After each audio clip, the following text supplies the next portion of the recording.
There is a musical that's funny, heart-wrenching, and impossible to shake coming to Austin this spring. Dear Evan Hansen is on stage at Zach Theater April 8th through May 17th, featuring Grammy Award-winning music, including Waving Through a Window and You Will Be Found. Dear Evan Hansen is a 6-time Tony Award-winning musical for the digital age that the Washington Post calls one of the most remarkable shows in music theater history. Get your tickets now at zachtheater.org. Dewar makes denim and apparel that feel amazing and look great. I'm addicted to my Dewar Performance denim jeans. They're the perfect blue, they're wonderfully stretchy, they're incredibly comfortable. And they're really the only jeans I need for work or for lounging at home or on the go. I know you'll love Dewar as much as I do, so it's time for you to get your own pair. Check out shopdewar.com/CCAustin. You'll get 15% off your first order. Don't wait. Go to shopdeuer.com/CCAustin for 15% off. shopdewar.com/CCAustin. Today on CityCast Austin, it's the Tuesday News Roundup. We're going to talk about the big news that we are watching this week and that happened last weekend, like proposed changes to Austin's downtown streets, new rules for THC products, and the city's recent accounting error, and some ideas for April Fool's Day.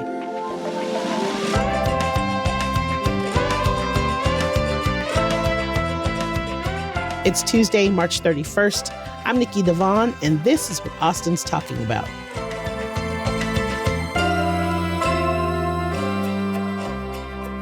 Hello, I'm here with the most awesome newsletter editor in town, Kelsey Bradshaw. What's up, Kelsey? Hello. Hello.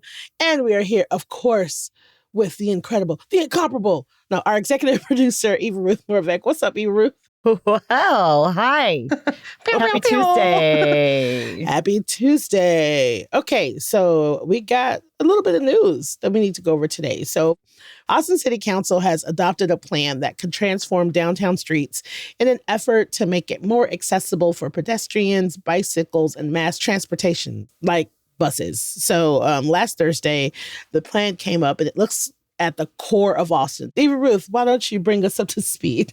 Yes, this plan is looking at the core of Austin. So between Lamar Boulevard and I-35, and then from the lake up to MLK Boulevard. Okay. That's a lot. That's a lot. Yeah. So really downtown. And this has actually been a long time in the making, but this was a big vote on it. All of the city council members were unified in yeses, except for Mark Dushan.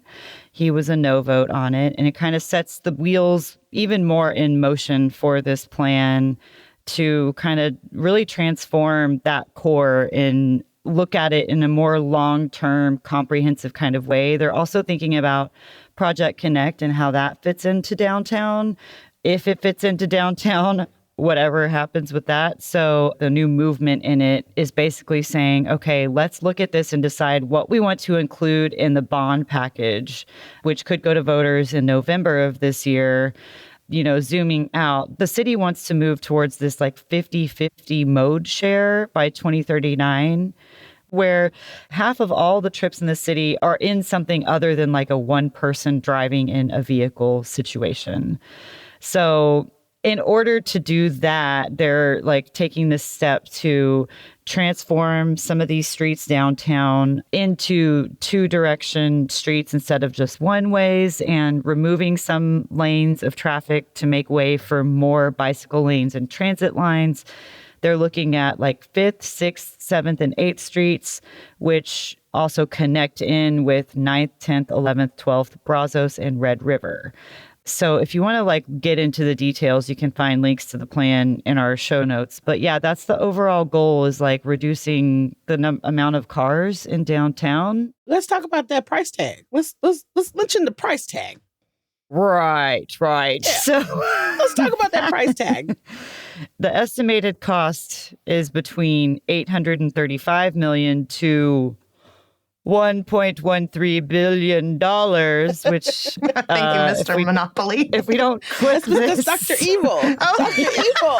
Kelsey, Yes, you are so young. this movie I'm came out 85. before your time. So it is a pretty pricey plan, like many of our cities are, but it's TBD how much of that will be going into this bond project that they want to ask voters to approve. Hundreds of millions of dollars for a city that ain't got no damn money. We don't have any money. What is that thing getting blood from a turnip? Like, stop trying to make fetch happen. Sit down. Stop asking people for more money. We don't have any. And you tried to ask us for money for Prop Q. We said no. We done already told y'all, we're not giving you any money. Cut it out. Also, maybe you should have thought about how many cars are in this city way back when we were begging for public transit. We were begging for public transportation. My first time I voted in the dark ages was for a train, and you MFers turned it down 100 years ago. We didn't need it then. We had tons of money, and we don't need more public transportations. The problem is too many cars. This feels ridiculous. I'm sorry. Okay. I have some takes. I think doing this plan at this current moment in time is stupid. They're really bad with their money right now, right? I think this plan at any other time... They're getting better. They're getting better. But like, there's just been... I'd like to see them be doing a little better before they ask us for money again. But I think at some point in the near future, when maybe they have their pocketbook under control, I like this plan. I like the idea of living in a city with more bike and bus lanes. Like, I don't ride my bike, but maybe I would be more inclined if I wasn't terrified to ride my bike because there's not bike lanes everywhere. And like, we do have, right, but not everywhere. Fine. Okay. And with bus lanes, I think making a bus lane would help with traffic. I get stuck on South Pleasant Valley every single day of my life behind a bus because it's one way and there's no bus lane at Riverside and Pleasant Valley over here. And like, I just think if Austin City Council, which they appear to be hell-bent on making us the big city that like we're supposed to be and like the destination, and we're not just like a small college town anymore, I think this is what you have to do to be a city that's a big city. You have to have better public transportation. Like, you have to. I would love to never drive my car again. That sounds amazing. But that's not what this is. They're like, we're going to make it 2 lanes of traffic. So you're adding more car traffic, more options for more car traffic. And on top of that, you're going to put some bike lanes and some bus lanes. But I think that decreases car traffic because, like, if you have a one-way that's like 4 lanes or 3 lanes, like I'm thinking of 6th Street heading west, I feel like if you cut it down to just 2 lanes, I don't know. I just think is it about traffic or is it about helping people get downtown? Because don't we want people to be going downtown and supporting businesses and getting to work and like doing all the things? Like, that's my confusion is like, is it going to make it easier for people to get downtown or harder? You know, and I just have to shout out our current existing bike lanes because I do not bike every day, everywhere, but I did bike downtown for a lot of South by Southwest, and it's doable. It's very accessible. We have great bike lanes. Like 5th Street is great. The trail, I mean, I do feel like I know what the vibe is that they want is like people moving, pedestrians. Like they want almost like the South by vibe all the time. Well, you know? I think like constructing and designing a city with pedestrians, and that would include cyclists in my mind, I think that's good. Just trying to make it like a little more walkable, a little more I'll get on the bus. And my question is, to do what? To do what? Like, you mean downtown has nothing to do? I think that they have good intentions. But I think also like you have to pump more money into making downtown desirable, not just 6th Street, not just 2nd Street. Where are people going to go? Where do you want them to walk to? Where do you want them to bike to? Sure, there are some people that live downtown, and I guess not all of those buildings that look incredibly empty are empty. Yeah. What are you having people walk to? Yeah. I mean, it's kind of like which one comes first, you know, because like we did get the housing downtown first with all these towers. And I think my personal thinking was like, what is the desire to live downtown Like, does it really feel like a neighborhood? Does it feel like a community? I don't live there, so I don't know. I do know people like living downtown. I do think it's an imbalance. Like, what do you do first? Do you do the infrastructure, the transportation, so it's easy for people to get down there? Do you build the places for them to live so that they're already living there? Do you like spend money in building up all these entertainment things, which I think the city's trying to do more of now, but it's like, maybe take smaller chunks. Yeah. You know what I'm saying? Like, maybe take smaller chunks. Maybe start at MLK and go a couple of streets at a time. But when like you, a when test corridor. yeah, but kind when of you thing. tell me that you want to make MLK to Rainy, we're talking about 5th, 6th, 7th, and 8th. Yeah, sure. Definitely willing to have that conversation, right? But when you start spreading out to these other places that don't really have anything for you to go walk and do, then my question is, what is it that what do you want people to go do? What do we? And I think there are different going? levels like around that. I think like some of the priority streets are going to be the ones that are like one-way, two-way conversions. And then there's like, you have to like build out the system around that. Because we have to remember I-35 is going to be under construction for the next 200 years.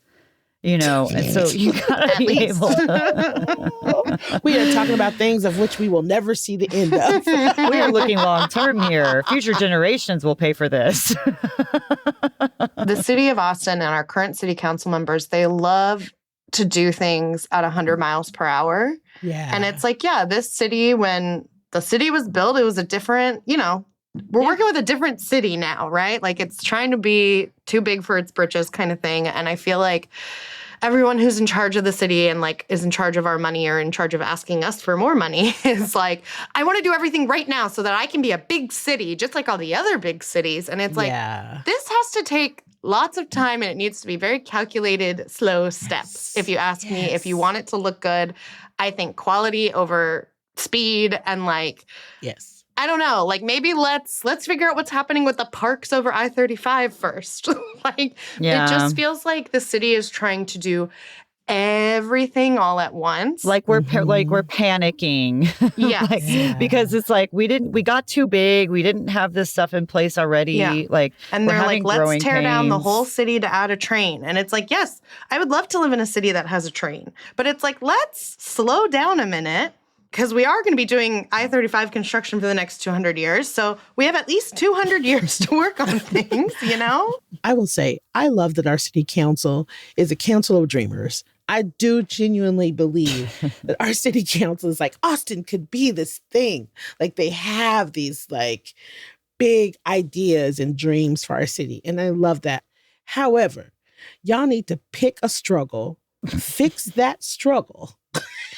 And when you come towards the end of that struggle, then start talking about the next struggle instead of it just being this like everything all at once kind of thing.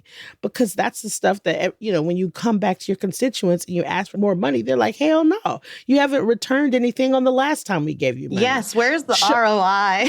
Well, and it's Where the is trust it? Where too. is the ROI on the last millions of dollars we gave you? Right. I think like, it is like building trust, gain our trust, and keep it and be responsible for it. And then we'll give you more of it if you, or we'll give it more willingly, maybe, if we know that you're going to use it responsibly. Yeah. And I don't think that they're there yet. I don't think they've fixed that problem yet. And this just does seem like the kind of thing that'll just like, be like, okay, who are we building these for? But I was surprised that Dushan was the only one opposed. And he was just like, I'm paraphrasing, but he's basically like, do we have the demand for this right now?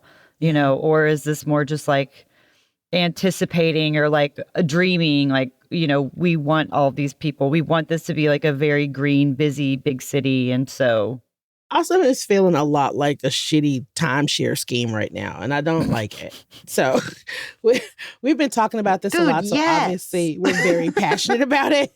So we're sure that you will hear more about this as it rolls out. Stay tuned. So, stay tuned. And we are passionate because we love this city.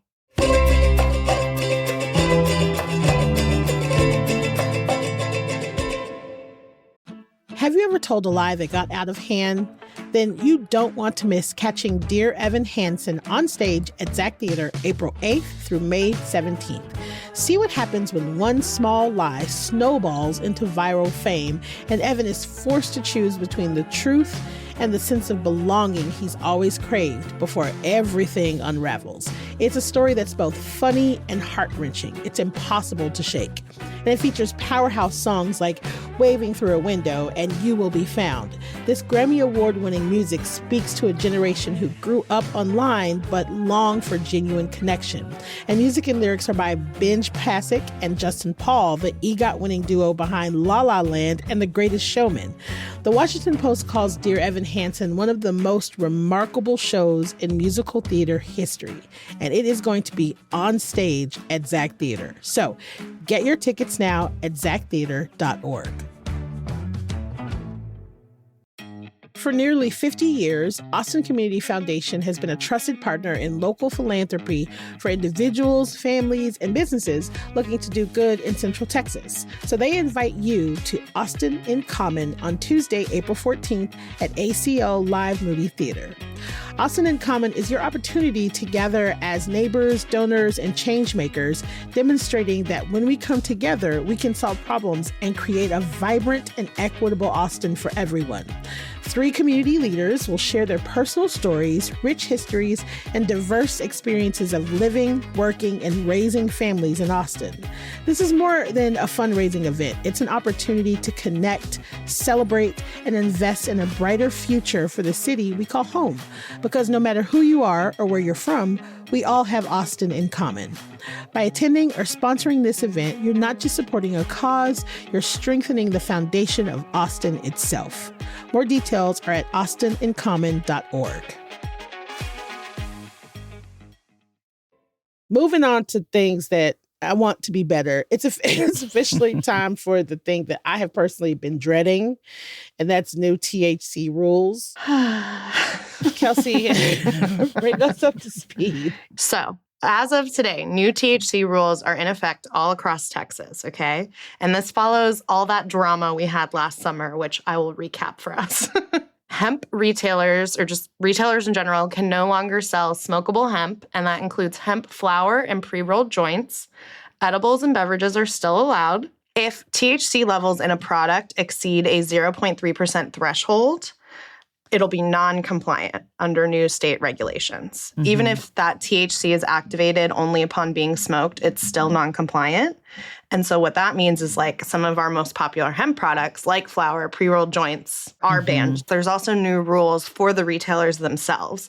So they have to have child-resistant packaging and new labeling and different testing and new bookkeeping requirements. The legal purchasing age is now 21. And that went into effect last year. And then licensing fees, and this is really, really huge for manufacturers and retailers. Licensing fees went up so much. So for manufacturers of hemp-derived THC, their licensing fees are going to go from $258 to $10,000 per facility. Whoa. Yeah. And then retail registration, so I guess that means if you run your own store, your registration fee went up from $155 to $5,000. And so a lot of industry leaders are saying that this will obviously force a lot of businesses to close, which I think, people are kind of talking about like, this wasn't an outright ban, right, of these products, but they're kind of, it's kind of impossible. Like Yeah, it's acting like a ban. This is from the Texas Tribune. Hemp industry leaders say that new regulations will eliminate a majority of their inventory and then force those who don't have this extra income to cover those new fees to close their stores. So last legislative session, lawmakers voted to ban all THC products, and then everyone and their mother seemed to be against this ban. Like veterans were sending letters to Governor Abbott. Everyone was very upset. And Abbott vetoed that ban, and then that's where we get these new regulations from, because then he told TABC and the state health department to increase regulations instead of just doing an outright ban. So, this is a any questions? This good summary. I mean, it has been really complicated and so many different changes, and this is like because there was like this loophole that allowed all these products to be sold in Texas. And they were like, wait, have we actually legalized marijuana? No, we haven't. So why are we basically legalizing it? And I think it was honestly worse than legalizing because there were so many products that were just like whatever, lawn clippings. Yeah. I mean, nobody knows what was in some of that stuff that was causing, and it was very available. Like the big thing was the age requirement. You know, it was stuff was being sold at kind of like gas stations and appealing to kids under 18. And, you know, but I know that like the outcry was that there was so much of this that was being used responsibly and medicinally or like all these other purposes. But and for businesses, like this was such a thing that it was both a whole industry was going to disappear, and that wasn't good for anyone. And then it was really Lieutenant Governor Dan Patrick who was like, the kids, they're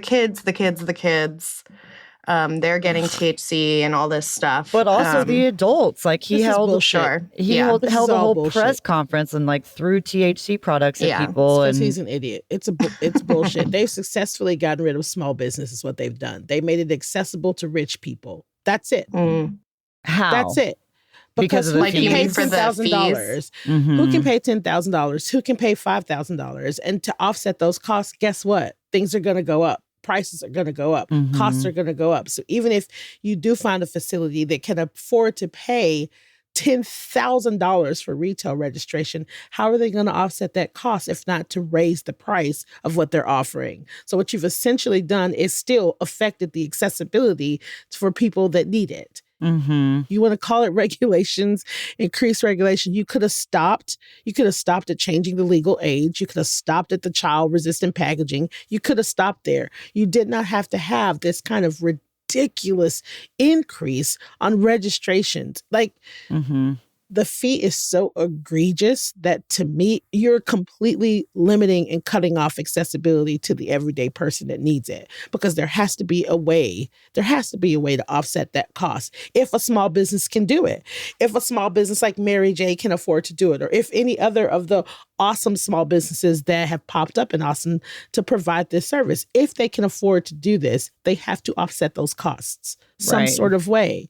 And so now we're still talking, the same issue is here, the same issue of accessibility. We live in a Republican state, and like what I know about Republicans is like we care about our veterans more than anyone. Exactly. We care about business more than anyone, and we care about freedom more than anyone. And I just think if this was anything other than marijuana, I think this wouldn't have happened. Like if there was some other, I don't even know what it would be, but like I feel like marijuana is so associated with like liberals and hippies. $258 to $10,000 is a 3,775% markup.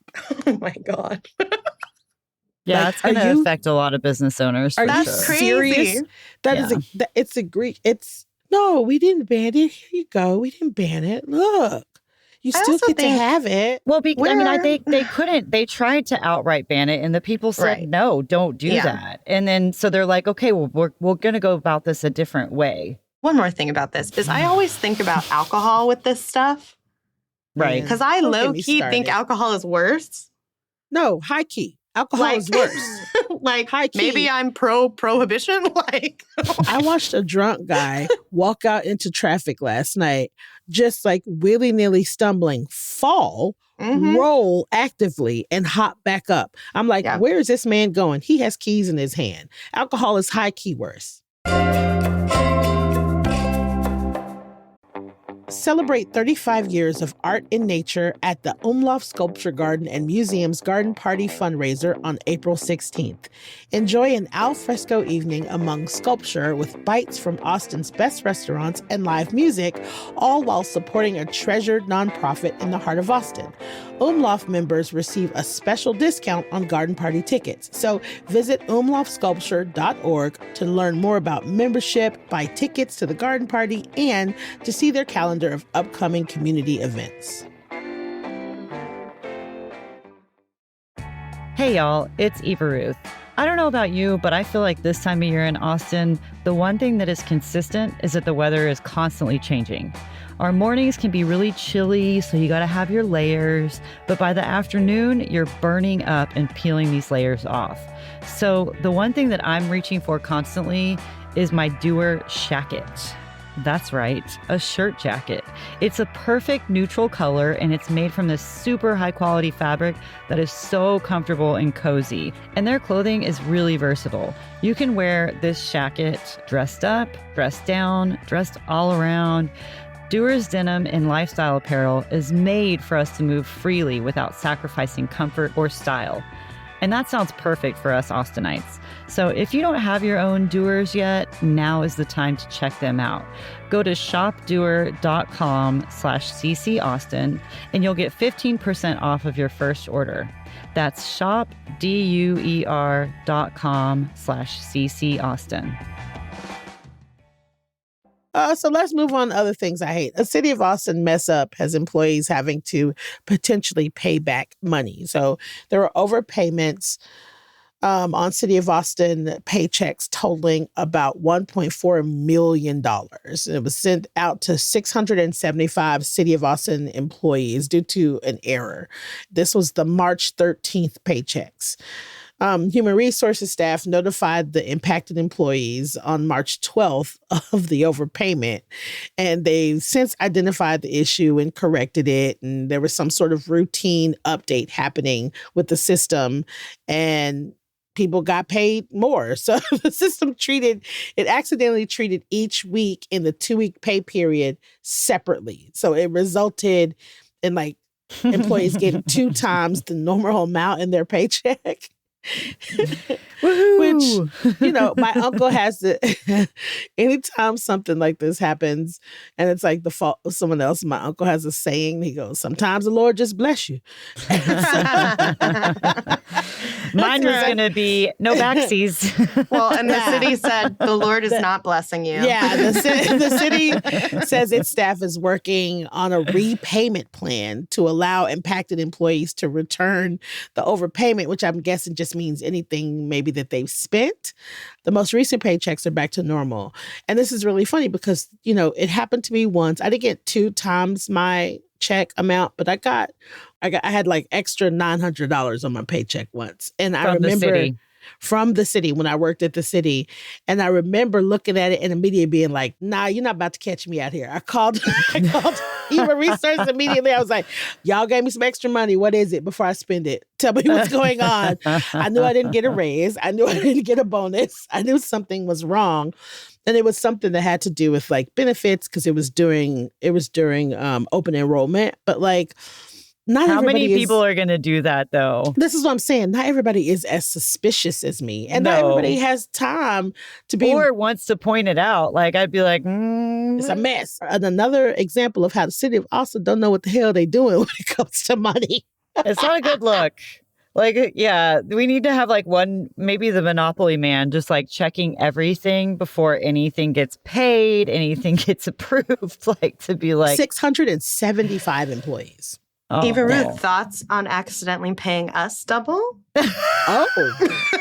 On accident? CityCast? Would you like to accidentally pay? CityCast. Because then once you ask for it back, I'm going to be like, I do not see those emails. I might be more compliant with the no backsies rule, personally. Yeah. I mean, your fault. You should.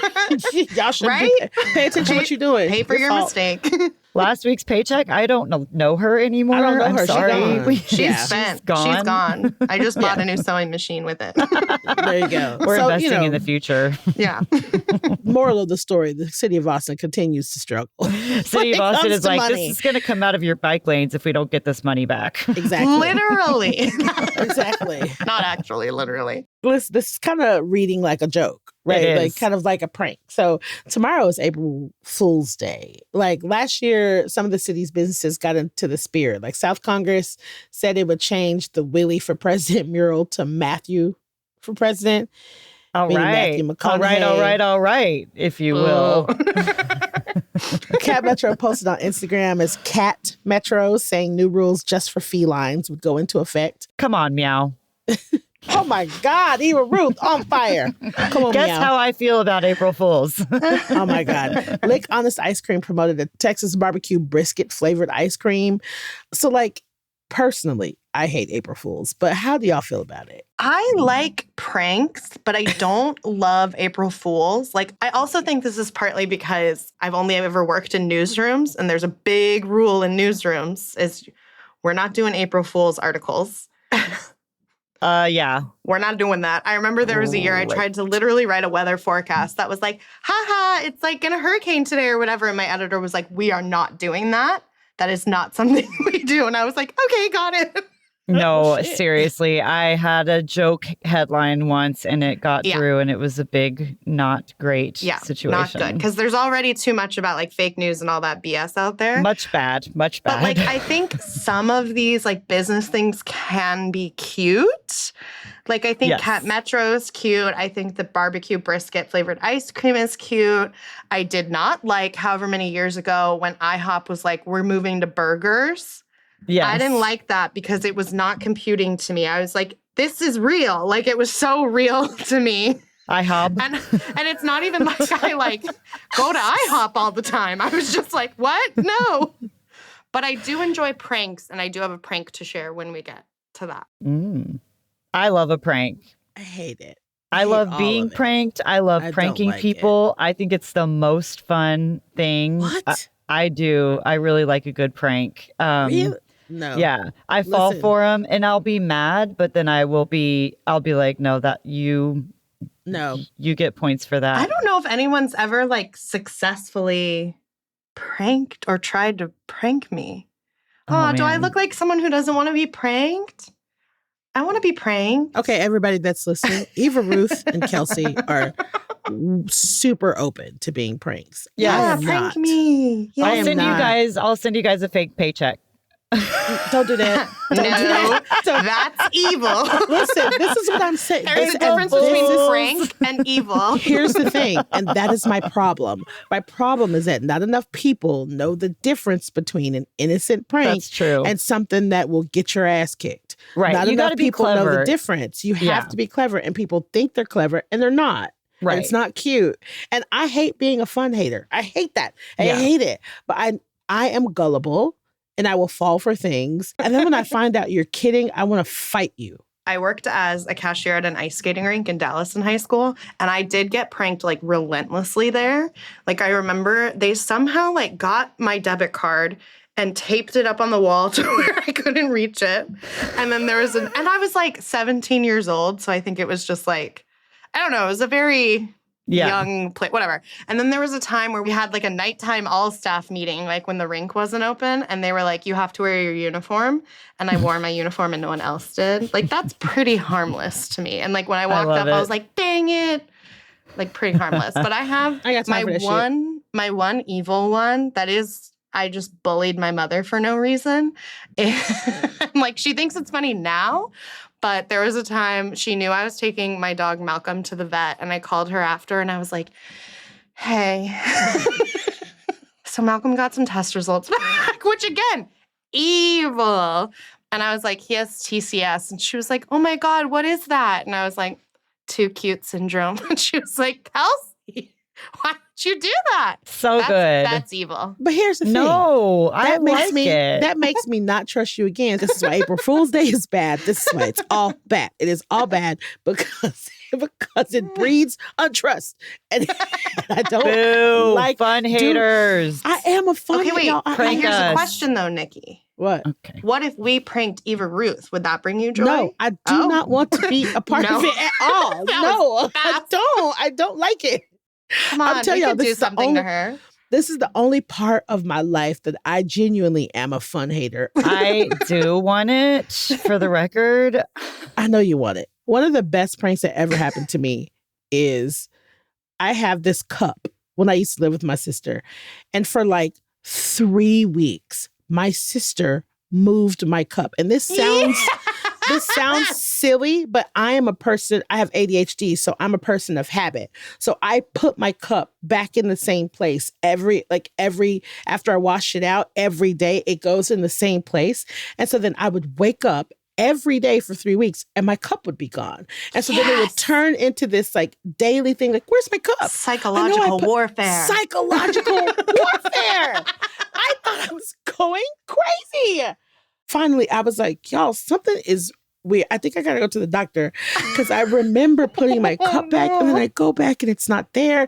And my sister's like, I've been moving your cup for 2 weeks. And I'm like, what the why would you do that? Why would you? Like, I wish y'all could see. Nikki was like, I have to see a neurologist. I have to see a neurologist because clearly I got the dementia. My brother, when we still all lived at home, on April Fool's Day one year, he put a rubber band around, okay, so you have your faucet and then you have the thing that comes out that you spray stuff with. What is that called? The sprayer? Yeah. Like in a kitchen sink? Yeah, in a kitchen, sprayer, sink. Yeah. The faucet sprayery thing. It has a name. gun mechanism, whatever. Yeah. It looks like a little gun for water. Yeah. He put a rubber band around it so that when my mom went to put like water in like the coffee pot or whatever, it sprayed her in the face. And she was furious. Oh, she was Terrible. so mad. I love a silly prank. Like somebody over this weekend, I was doing this race thing, and somebody was giving out candy canes that were green and white striped, and they were pickle flavored. Like that is hilarious to me. No, that's good. Everybody listen. Eva Ruth got handed a pickle flavored candy cane after being part of a 16-mile overnight marathon. Oh, it was actually 200 miles. 200 miles. If you hand me anything other than some MF and water and some That probably electrolytes, tasted good. I am pissed. It was nice and salty, We wasn't love a it? salty pickle No, there's a time and a on place. a run. So a few April 1st Austin Music and Entertainment anniversaries. April 1st, 1977 is when Esther's Follies opened. We love Esther's Follies. That makes sense. Very funny. And April 1st, 1982 was when Waterloo Records opened on South Lamar. Not a joke. Interesting. Yeah, you just have to That's real. I like how you just have to be on edge. Don't believe, because I don't it'll like get being you. on edge. We will all fall for don't something like on it. April Fools on the interwebs and be like, Every time. I fall And for it then- every time. and then just remember. I fall for it every time. Well, yeah, one of so the- be ready for like the city to post something tomorrow No. that's like, we're gonna make What if they're like, we're going to get a new logo? No. Oh God! Wait, that would If they- actually be That would be very funny. good. That would be funny. good. That would be a If they chess were like, move. That would be hey guys, funny. we just spent 10 mil on another one. Well, y'all, this has been a fantastic Tuesday News Roundup. Eva Ruth, Kelsey, thank you so much for rounding. Thank you so much for being here for the Tuesday News Roundup. This is great. Great way to start the day. Anytime. Woo. Thanks, Bye, Nikki. y'all. Bye. Bye.